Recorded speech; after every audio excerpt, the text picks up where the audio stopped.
to discuss all the things. Yeah, the Yinzer T-shirt. You're ready to go this morning. I see what's going on there with the former Heinz Field. What is Acrisure, by the way? Do we know? It's an insurance company, John. Okay, and I noticed the very very how do we phrase this? The well placed mug this morning that you have with your morning beverage. Yes, the well placed mug. Yes. Yes, we will be discussing that particular element of the weekend in cards and calls and things and all that Oh, kind of stuff. are So, Spurs players and fans complaining about something in a game that they lost? I'm Shocking. We just heard from one complaining about a game that they lost. yeah.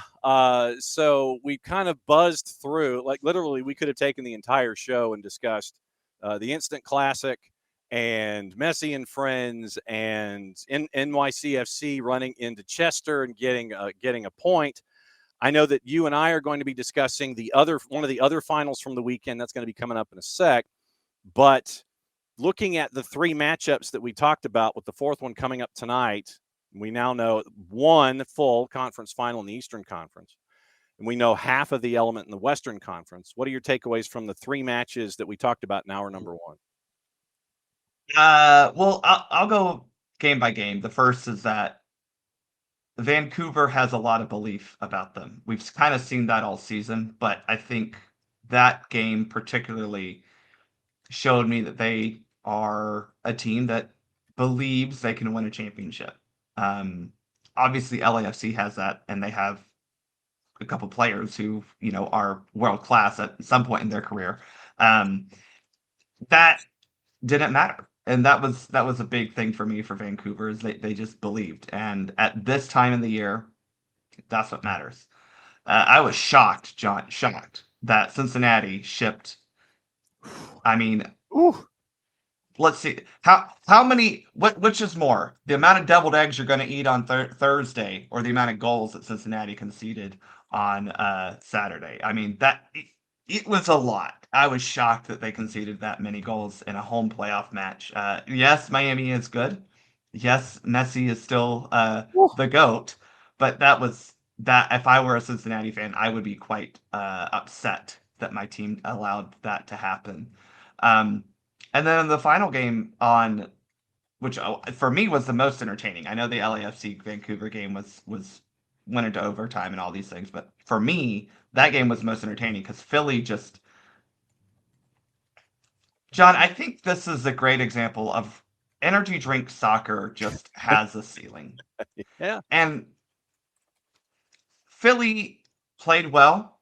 They created plenty of chances. Obviously, New York City, again, like they did against our friends up north on 85, they defended like their lives depended on it. And it wasn't the slash the tires, put the bus in front of the goal type of defending. It was, I'm throwing my body on the line defending. But I think, again, what we see is energy drink soccer has a ceiling. And especially in this format, when I was talking about this with a friend who she is a St. Louis City fan, so her feelings on Bradley Carnell are mostly positive, especially after this season. Okay. Um, Mostly, she respects him again, especially after the season they endured. Um, but we were talking, and it's like in the playoffs, be it in a series or a one-off, the other team will do everything they can to prepare for your style of play. Mm-hmm. During the season, and we've seen this, I don't know, John, how many years has Atlanta United played soccer against one of these teams? And we see it every year. We're Eight. not changing. We're not changing for energy drink soccer. We're not changing because New York or Philly or St. Louis is our opponent. We're going to do the things that we do week in and week out because over the course of a 34-week season, you don't have time to completely change your tactics like that. You may adjust a little bit. But in a playoff, and John, we saw this in 2018, you can say, all right, we're going to change our tactics because the mentality at that point is you're doing everything you can to win. And I think the other thing is energy drink soccer requires a high intensity that a lot of teams on a week to week basis may not be able to bring. A lot of opponents may not be able to bring. Once it comes time for playoff, baby, there's only one thing that you care about. And again, when it comes down to we're winning or you're not, Mhm. I just think that was kind of what I learned most out of that game. Philly played really well. Andre Blake sacrificed himself to the Delaware River gods, and Mhm. it wasn't enough. Matt Freeze, I have to shout him out, our apparent U.S. number one. Yep. This is why he is so well regarded by, I think, the U.S. coaching staff. Now, I would like to see him fully put on a display like that in a U.S. show. But you can see he's got a lot of that Matt Turner, I'm going to stand on my head and win you a game at the MLS level. And that was pretty fun to watch. Sebastian Berhalter, what did you think of how he is Hold cemented? on. Yep. There's controversy in the chat. What do you mean deviled eggs, David? Like, you've never A, had deviled eggs, or B, had them at every family function we have has deviled eggs. Oh, yeah. I mean, I will be traveling on Thursday to Yes. Montgomery, Alabama, and traditionally the joke from the boss is, okay, one of the extended family will bring in said plate, and it will be there. And the joke from the boss is, okay, what's the rest of us going to have when it comes to the appetizers on the table? Deviled Look, egg. John, how many, if you go, when you go to Waffle House after your Georgia High School championship weekend, Sure. what's your order? Grilled cheese wheat on two, triple order hash browns, scattered, smothered, covered, chunked, and topped. So you don't get eggs then? Mm-mm. Okay. No. How many eggs do you eat a sitting for breakfast? Uh, Two, three, sure. maybe? When I have Yeah. breakfast, or when I have breakfast, it's two, maybe Yeah. three. Yeah. Yeah. And how many deviled eggs will you eat? 10, 12? Yeah. Yeah. About right. Yeah. Yeah. So, we all that once you put it in a deviled egg form, your egg consumption exponentially increases. I don't know, David. I don't know where you're having Thanksgiving or any holiday function that you're not having deviled eggs. So, Oh, okay. I So then, suggest you reevaluate that. well, then at the same time, I believe it's only fair that David let us know what the appetizers are in his Correct. Thanksgiving table. So, yeah. Ours are the same for pretty much Thanksgiving and Christmas. Now, Christmas we add more because we do a lot more appetizer Yeah. type stuff, but we always have deviled eggs. We always have a pretty traditional cheese ball, the dried meat on the Yeah. outside. Not happening. So No. I have become brought in an extra type of cheese ball. Usually it's either pecan or some sort of something. Mhm. I've made a pepperoni cheese ball before. That's pretty darn good. Okay. That's an interesting. And then we'll do sausage balls a lot of times as well. Yeah. So those are our big recipe or appetizers, and then like a dip. Just pick a dip. Mhm. Pick a dip. Traditionally, yeah, traditionally that's about right. Yeah. But yes, so yes, David. So please let us know what your appetizer plates are in your holiday gatherings, so we can compare and contrast notes. But yes, for folks in the deep South, it is deviled eggs is part and parcel. I mean, it is there, Mm. and the red sprinkles on top and everything, and no, it's there. So it is I'm getting definitely. tricky this year, John, by making my own mayonnaise. Ooh, That's my that is. experimentate. I'm not experimenting with the recipe because I'm still putting mayonnaise, but I am Yeah. making my own mayonnaise this Okay. year because I'm going Yeah. to do a roasted garlic mayonnaise. So Ah. there's Okay. my experimentation for the Thanksgiving table. Okay. I see where you're working. All right. Got it. All right. Godspeed, Back Titanic. to soccer. Yeah. Well. So Sebastian Berhalter, especially with how he has been a part of what Vancouver Yeah. has been able to do, getting to the Western Conference Final, and he has galvanized a lot of folks on that Hmm. Vancouver roster. Thomas Mueller is, saying his praises as well when it comes to all of this stuff. What have you seen from Berhalter this season in Vancouver that you're hoping equally will translate to the national team? Okay. So I'm going to start by tempering expectations because I think he's been really good. And when he's had his opportunities for the U.S. national team, he's shown pretty well for the most part. I do think we need to kind of understand that um, if you're looking at a full 11, don't listen to this comment, Mauricio Pochettino, your first team that you're actually trying to put out there. I just don't know where he factors in. Okay. Um, but Mm-hmm. but the intensity he brings to the field, uh, both for Vancouver and for the US, is one of those things that seeps into the rest of the team because in training every day, if you're bringing that type of intensity, it means the guy you're going up against has to play just as intense as you, otherwise they're looking to fool. And if that means a guy like Weston McKennie or Tanner Tessman or even Tyler Adams now has to think, oh man, I'm going up against Seb. I gotta bring my absolute best. That type of player elevates the game of everyone else around him, even if he's not directly on the field. So that's what he's been bringing, especially for the national team. But on the field for Vancouver, I think the best thing that happened to Sebastian Berhalter was having Thomas Muller come in because I think he's learned a lot about what leadership looks like from Thomas Muller. And it's not always pointing the finger or pumping people up. It's about doing your job the best you can, being positive, being fiery in his own way. But that has been kind of what I've seen most from him. You could talk about the set piece delivery. His penalty kick was pretty darn good. Those are technical things that are great. But what he does bring is a lot of the intangibles that can be taught. I do want to stress that to all the parents and kids listening. You can teach intangibles. You just have to be willing to commit to doing the intangibles. Okay. And obviously, we'll keep an eye on Berhalter and his continued impact, growth. Insert here, however you want Hmm. to continue to play forward. Now, I know that we need to discuss the NWSL championship game, and I want to get into that as a separate topic here in a second. But now I need you to put your referee gear on for a minute. Going back to the Philadelphia NYC game, Okay. and we have discussed, and this is a philosophical question. So, uh, and this might be anecdotal evidence. This could be conversations that you have with fellow officials in a match where you have a team that is, I'll phrase it this way, overly physical, going up against a team that is not. How do you avoid whistle fatigue from a team that is as physical as team A is?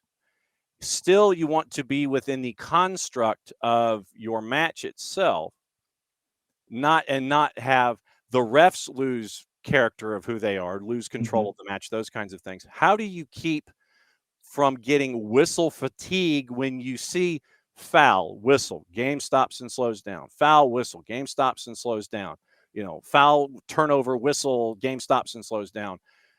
Do you ever get tired of blowing a whistle from seeing overly physical play? Mm. And you just kind of like over time, it's like, damn, I'm tired of blowing this thing and slowing the game down. Do refs ever get whistle fatigue?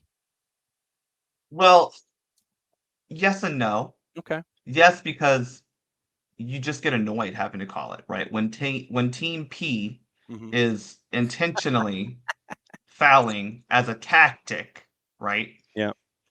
As a referee, you do have a job to do, and it's to make sure the game is played in a fair manner, Hmm. fair and safe. Yeah. That's our biggest two things, right? Yeah.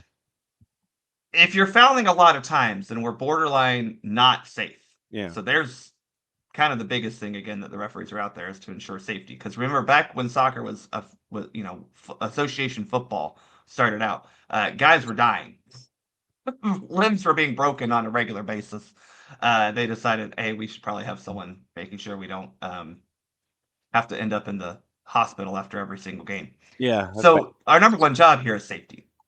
So a lot of times, Team P, it's petulant, may not be particularly uh, gruesome, the Mhm. fouls, but they are petulant, and those can add up and cause actual safety concerns. Mm. So as a referee, you do have to be on top of that. Now, if you're tired of blowing your whistle, that probably means you need to give yellow cards, and that would be what I would always say is if you feel like you're calling a lot of fouls, you probably are, and we do have somewhat of a solution for that, and it is showing cautions to either players or teams who are fouling a lot. Um, because sometimes you may have to lower your bar a little bit for that threshold of a yellow card and say, well, okay, that foul itself wasn't, but there's been a couple fouls similar to this that we just can't have anymore. Mhm. The rule of thumb that I've always been told is a yellow card is for something that we don't want to see a lot of in the game, right? So it could be time wasting, it could be a harsh tackle from behind. A red card is something you never want to see in the game. That's why you get ejected. You did a bad thing, you're done. If we're trying to apply that logic, we don't want to see a lot of fouls like this in a game. So you probably should start adding a little bit of, a caution here or there. Mhm. Because even if it's not for assistant infringement from one player, these types of fouls add up over time. And you can give cautions for, hey, that was a little bit of a late challenge. Hey, you grabbed him. You can extend the stopping a promising attack, or you can extend the unsporting behavior and all these things. You can kind of stretch it out a little bit and say, come on, man, you can't be doing that. You can't just kick a guy in the ankles because you're mad that he happened to get by you, or because you don't want him to be able to then get the ball and dribble, right?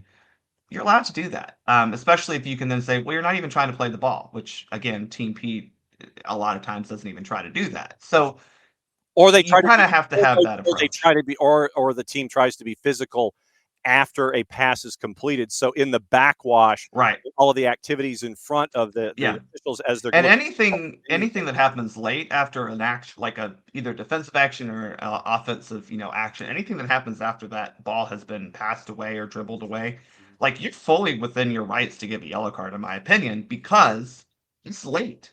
It is not within the realms of playing soccer. To me, that is unsporting behavior because you're doing something outside of the purpose of the sport. And that's the coverall of most yellow cards that we give is unsporting behavior. But that definitely qualifies, John, as, oh, he passed the ball and now I'm going to give him a nice little, Mhm. you know, kick against the ankles or a nice little uh, shoulder and forearm most of the time and kind of knock him off. That's well within their rights to do that. And probably should happen more often because, again, it's a tactic. It Mhm. didn't work for them because, again, at some point, Mhm. you have to try to score goals. And that's something that energy drink soccer forgets a lot of times is you actually do have to play soccer and score a goal every now and then.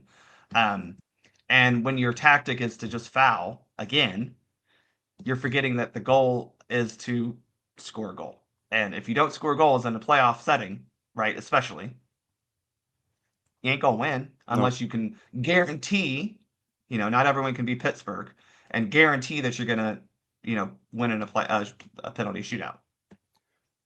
But then there's the balance, I would imagine, from the philosophical area between the ears for officials, especially center refs, where you don't want to, uh, you want to keep the game under control, and Hmm. you don't want to just. It's the idea of having multiple conversations and adding up to a no moss over time, as opposed to just going card, out of the blocks. And so that's the other element I think that refs have to balance here, that we have to keep Well, an eye on, where it's okay. And you're in a game of this level of importance. So you've got to balance the idea of not wanting to show a card too early, because then you've set the bar early as to where cards are coming from.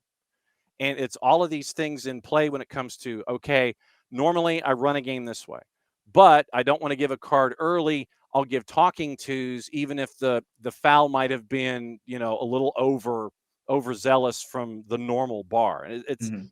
there's a balancing act here, I think, that we've got to stare at sometimes, where officials don't want to sit there and take the character out of the game. They don't want a game decided on a card, even though you had Tristan Blackman get the second yellow with 25 to go, and you had to.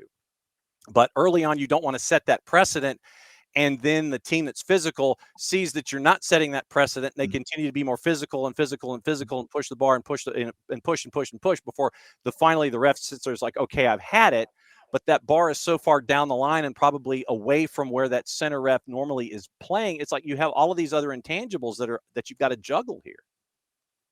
Well, now's a good time to talk about the NWSL Championship because this was something that actually kind of bothered me a little bit about the officiating in that final. Okay, Is so then So then let's play the moment. Let's play the one moment, the one goal in the match, and then we'll get into the discussion about officiating and national team players and Trinity Rodman and all that kind of stuff. So it was on Sirius XM FC, which was very, very cool.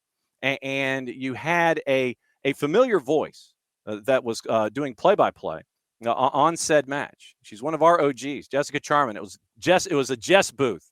Jessica Charman, Jessica McDonald. Here's the one moment that got the goal on the board, courtesy of the NWSL and Sirius XM FC.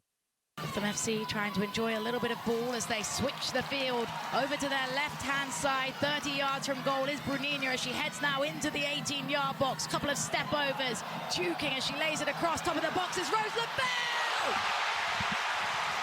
Rose LaBelle absolutely nails it into the side netting. She opens her hips with her left foot and curls it into the corner. A stunning finish by the US international star. And Gotham FC have the 1-0 lead in the championship. And that would be the one goal with 10 to go. And a lot of folks were wondering, is this going to go extra? Are we going extra? Are we going extra? No, it's a fantastic pass back to Rose LaBelle, top of the box. And she pushed it home. 1-0 for the 8th seed. Gotham gets the win. So if you would please, sir, your concerns about how the match was called. So after this goal, and it happened a little bit before this, but after this goal, Gotham decided that they were going to just waste time as any way possible. And there are multiple incidents where one, if not two, Gotham players decided to kick a ball away. Mm-hmm. And in my book, always that is a straight yellow card, especially if it happens after the ball has been, like, if it's immediately after the foul, I'm going to give someone we're talking to, say, hey, don't kick the ball away like that, or I'll say, hey, you heard my whistle, something like that. As I had to do to some 19-year-olds who don't listen to anyone anyway, so that's always a fun conversation. But there was one incident in particular that I think both Esther and Jaden Shaw kicked a ball away after it had basically been put down, and for some reason got off without yellow cards.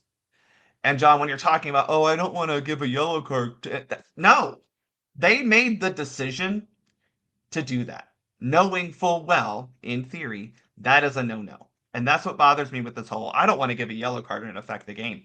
The players are playing the game, and if they do something that is deserving of a yellow card, then they're the ones affecting the game. That's on them, especially when it comes to procedural stuff, right? Stopping a promising attack, delaying the restart of play, failing to respect the distance. All these things are automatic yellow cards, right? This isn't oh man, that was kind of a bad challenge. Maybe I shouldn't. I just need to talk to them and say, hey, calm down. These are procedural things that are automatic yellow cards when you do them. And they got away with it there. They got away with it before that. They got away with it a few times after it. That was frustrating me as an official watching this match, going, how are they getting away with this? Because, again, fair and safe. It's not fair to the opposing team that after they've been fouled, that the team who fouls them can go, kick the ball away, just touch it away.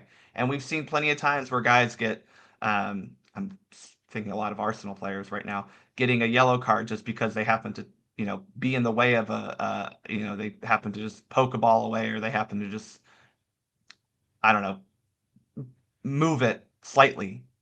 And now you got, players in an NWSL championship game very clearly wasting time by kicking a ball away or preventing a team from taking a free kick quickly. All these things, those should be automatic yellow cards. They just have to be. That's where we're at. And the fact that they got away with it was a little annoying, if you ask me, because again, I get that we don't want to give yellow cards and affect the game, as you say. The players are choosing to do this. So if a player chooses to curse at me giving them a yellow card isn't, oh man, I don't want to. No, they chose to do that. That's on them. The crew, for information's sake, Natalie Simon was your center ref. It was her third NWSL Final, 2021 and 2022.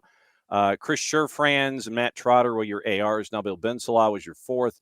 Sean Tahini and John Krill were upstairs, and Christian Clerc was your reserve VAR individual. So I've never seen an RAR before, but you had a 7-ref crew, 3 of them upstairs, Sean Tahini, John Krill, and Christian Clerc. I thought that was interesting. But Natalie Simon, Chris Sherfranz, Matt Trotter, Nabil Ben Salah were your ARs, and your fourth for the championship.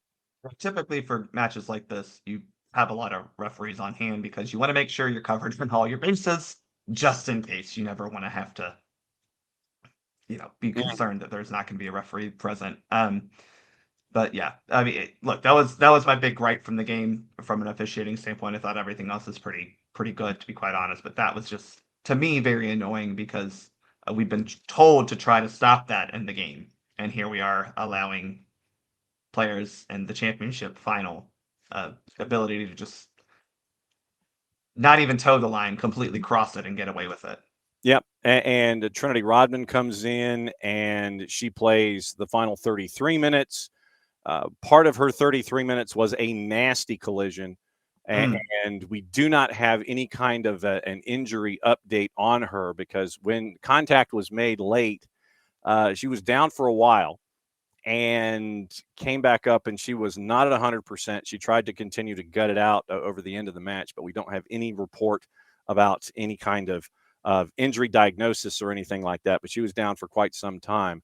And like I said, we'll keep an eye on that, especially with her status in the NWSL really hanging in the balance right now, where apparently DC Power has come up with a bid that is far more than anything that could be given in NWSL constraints. And so you had a lot of players in this matchup with national team ties. You got Rose Lavelle, Emily Sonnet making history in their own ways there. First ever NWSL championship title, scoring the latest goal in NWSL Final history for Rose Lavelle. And you end up with an 8 seed making their way all the way through. So you look at how it was for Gotham as an 8, making it all the way through to the last game of the year. So you get an 8 seed that a lot of folks were poo-pooing and throwing the cloak of doubt over, and they end up getting the Duke and getting the championship.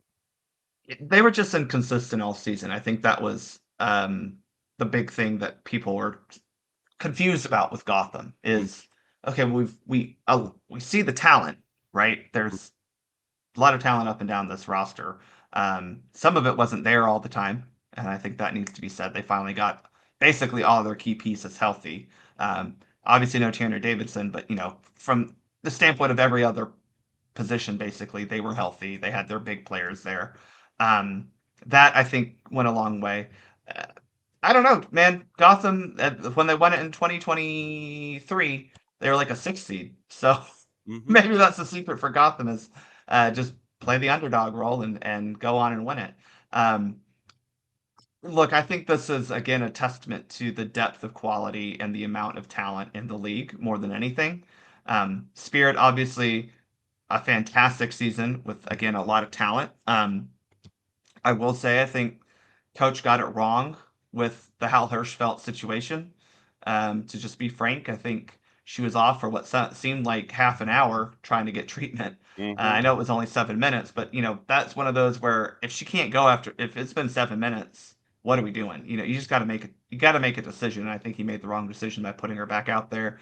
I'm not saying that the goal was because of that, but you could kind of tell that positionally and agility-wise, she wasn't able to respond to that ball played across the top, as just described there, from Bruninia to Rose Lavelle. And I think a fully healthy Hal Hirschfeld reaches that.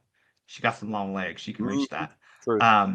But I think a healthy any player in that position maybe is just able to respond to that instead of one whose ankle had been rolled up about 90 degrees the way it shouldn't have been 7 minutes prior. So that to me was a defining moment, and the coach got it wrong. And I think that was, it's hard to say, oh, wow, why wouldn't you trust your player? But again, after 7 minutes of treatment and not even looking like she could fully run before coming back on the field, I think that was an incorrect decision from the coach there. Yanks abroad, Christian Pulisic gets the only goal in the Milan derby, 1-0 win over Inter. They're now up to second in the table in Serie A within 2 points of new leader Roma. 5th goal of the year in the 54th as Jan Sommer tried to parry the Salamaker shot away, and Christian Pulisic was there for the slam dunk. given a 7.5 by Gazzetta dello Sport, 1 being the low and 10 being the high. So people have started doing 0.5s now. So it's like we're trying to figure out what that looks like. But I don't know. I don't know how you do 0.5s. I really don't.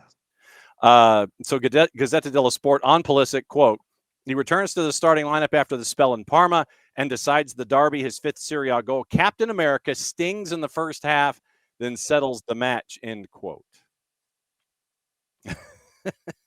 I mean, he is a very important player for AC Milan, and I think anyone who pretends otherwise is just a hater, to be quite honest. I think since he got to Milan, he's got more goal contributions in Serie A than just about anyone else, with 45, which is a lot.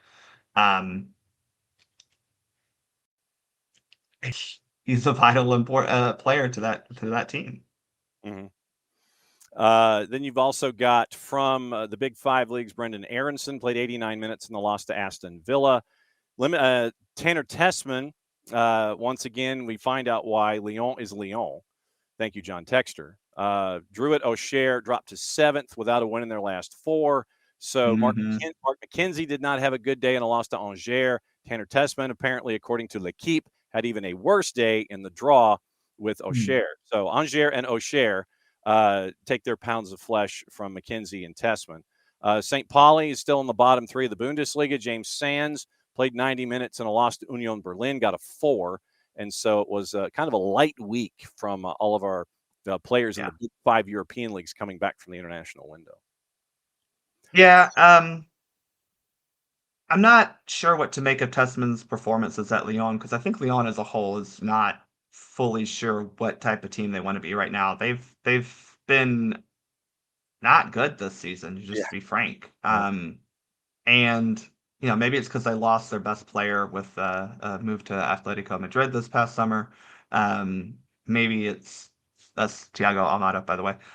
Maybe it's just a coaching issue. I'm not quite sure, but a lot of blame is being dumped on Tanner Tessman, and I think it's just let's blame the American instead of looking at the actual problem within the team. Right. Not great, but I do want to since we're talking Yanks abroad, John. We got to go back to our friend Oliver Glasner. Yes, and Chris Richards. Yes, absolutely true.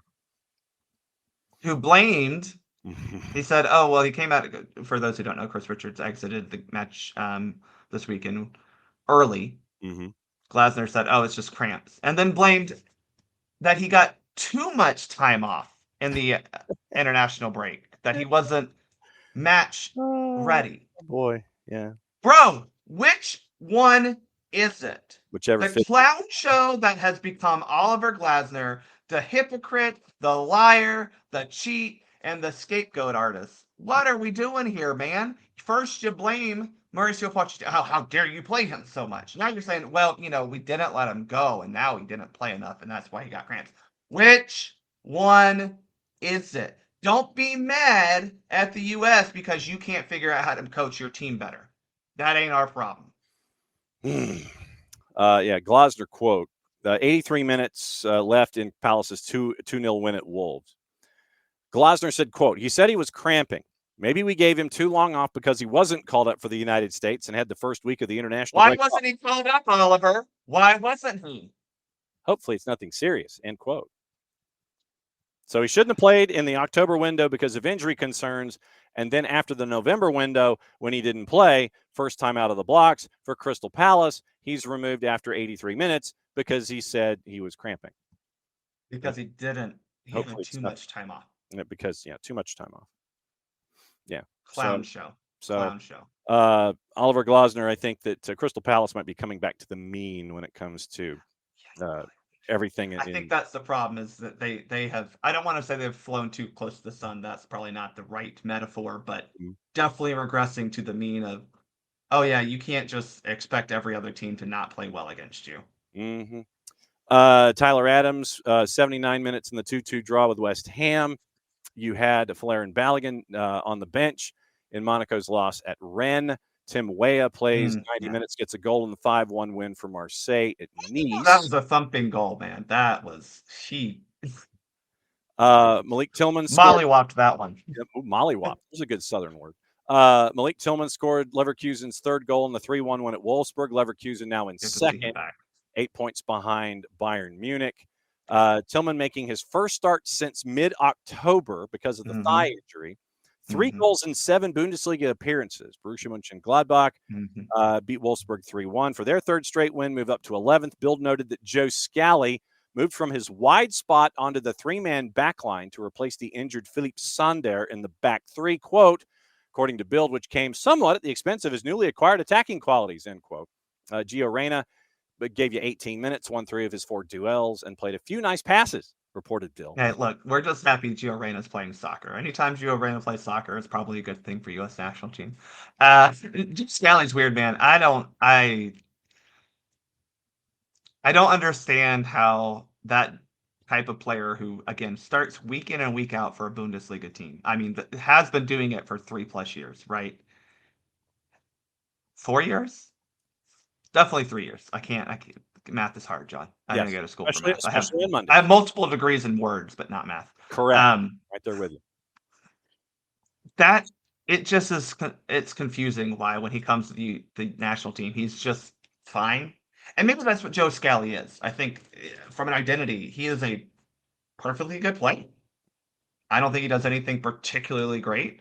I don't think he does anything badly, right? And I think that works on a team like Gladbach, where it's like, hey, man, your job is to be steady, win your situational duels, lock down that right side.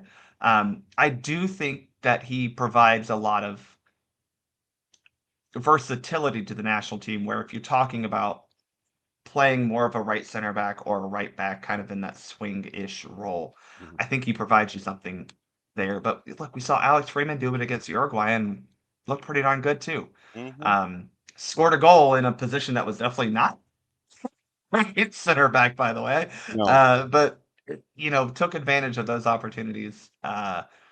It's good to have this problem of you have a dude starting week in and week out for the Bundesliga, and yet you're not quite sure if he's your starting player at that position. Other Saturdays, we talked about Malik Tillman, 64 minutes and a goal. Joe Scally, and this is an inverted scale according to Bild, where the higher the number, the lower the performance level. So what are these Germans doing? Malik Tillman, I mean, they do metric too. Malik Tillman, 64 minutes and a goal. Basically, he got out of a 6-1, he got a 2. So pretty good then. Yes, I think. Scally and Reyna, we talked about them. Noah Kai Banks for Augsburg played 90 minutes and got a 3. So he was there. Christopher Lund played 90 minutes in a 4-3 shootout loss at Eintracht Frankfurt. Leonard Maloney got a 5, playing 1/2 for Mainz in their 1-1 draw with Hoffenheim. Weston McKennie traveled to Florence. 1-1 draw with Fiorentina, briefly stopped after extended racist chanting directed at former Fiorentina forward Dusan Vlahovic, who is Serbian. Weston McKennie on a 1 to 10, 1 being lowest, 10 being the highest, so we're back to that.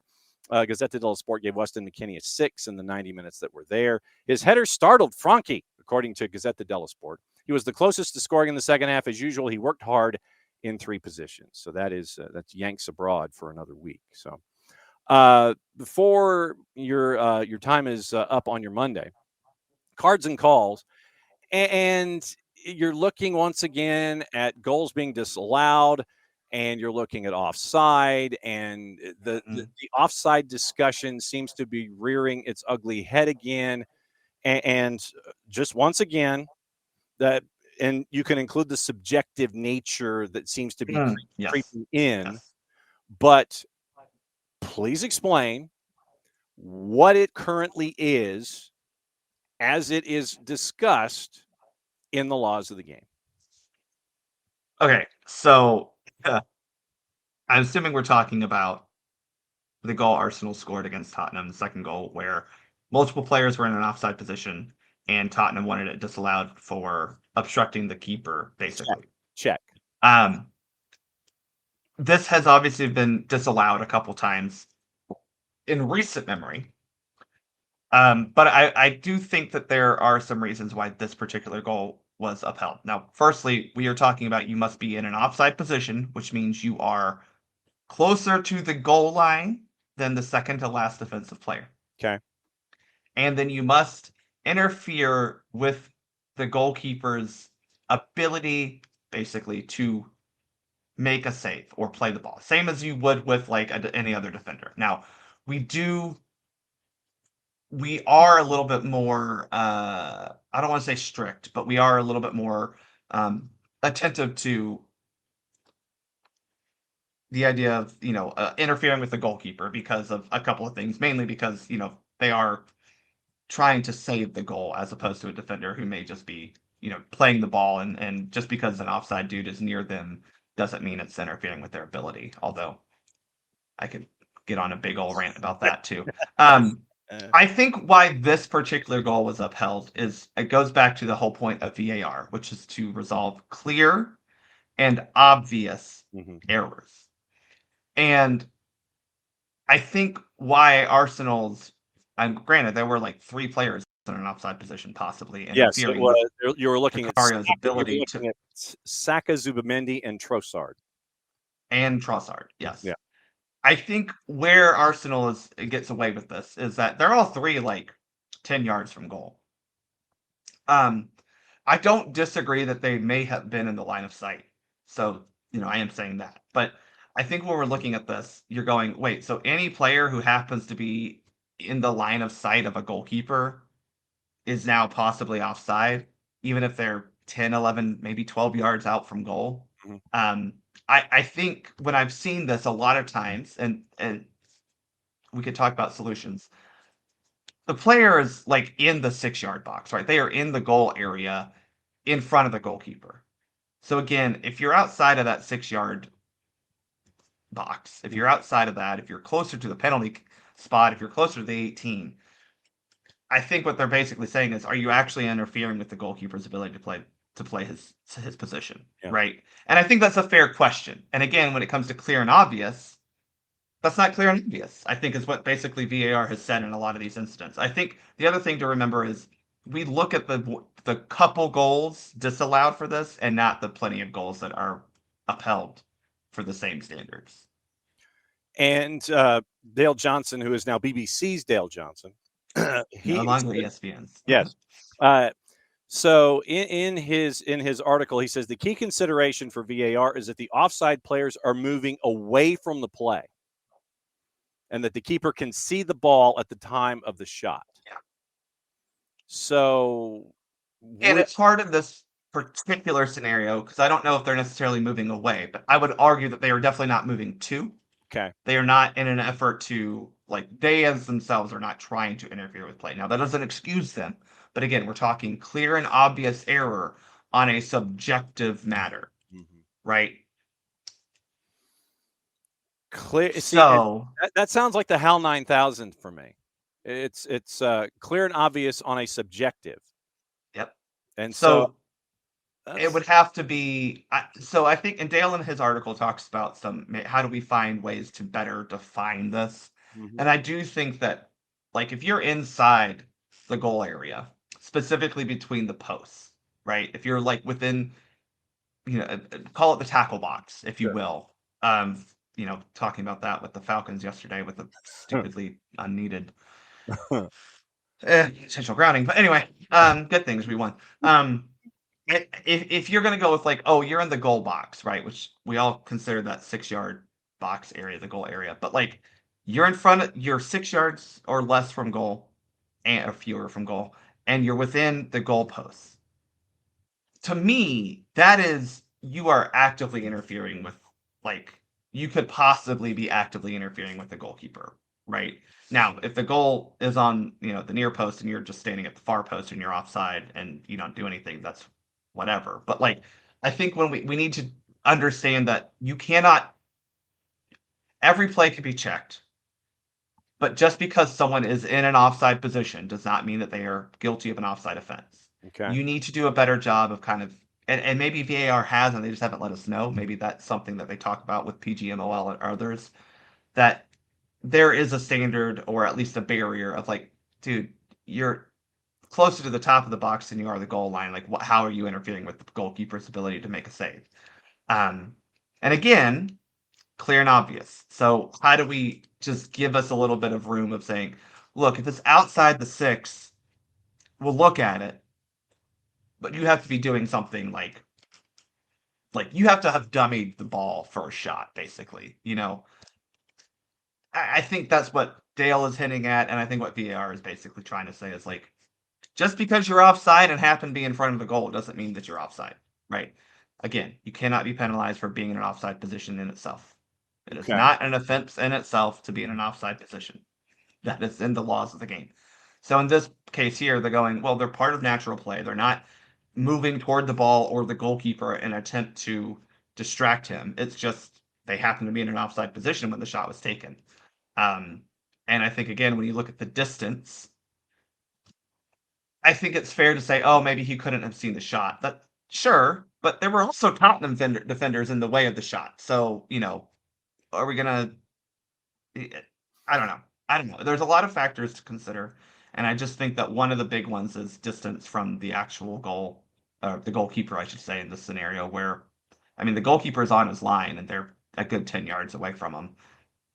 Kind of hard for me to go, oh, wow, they're definitely interfering with play. Yes. Mm-hmm. Also, it's Tottenham. Yes, as you wait for St. Totteringham's Day at some point later on in the season, and you finish your cup of coffee. All right, what's the latest with Soccer for USPOD, sir? We are hopefully recording tonight about last week and the last window's wonderful matches. We get to talk about positivity this time around, John. No negatives involved. And we'll be talking about that and hopefully get that out before Thursday so you can have something to listen to on your drive to whichever family member's house you're going to. Or maybe if you're like me and going to be preparing a lot of food the morning of and then driving over, you can listen to it while you're cooking those deviled eggs that you should be making for your appetizers there, David. Which, by the way, smoked sausage, shrimp cocktail, cheese, perfect. Love that. We usually do that a lot at Christmas because we usually have like Christmas Eve people come over, so we do a lot of appetizers, right? Lots of hors d'oeuvres if you're fancy. But solid appetizers. Add the deviled eggs to your appetizer game. That's all I'm saying. Good stuff. As always, my friend, great to see you. Enjoy your holiday, and we can't wait for the new episode of the Soccer for USPOD. Enjoy your Thursday. Enjoy your weekend. We'll catch up with you on the flip side. Be good. Quick PSA, John. If you need to check if you have a cooler big enough for your turkey. Do that today because you need to brine it on Wednesday. So do that today. Check that you have a cooler big enough for your turkey if you're going the brining route. Also, if it's not out of the freezer by now, good luck. Yes, absolutely true. All right, be safe, my friend. Enjoy the deviled eggs. We'll see you around the corner.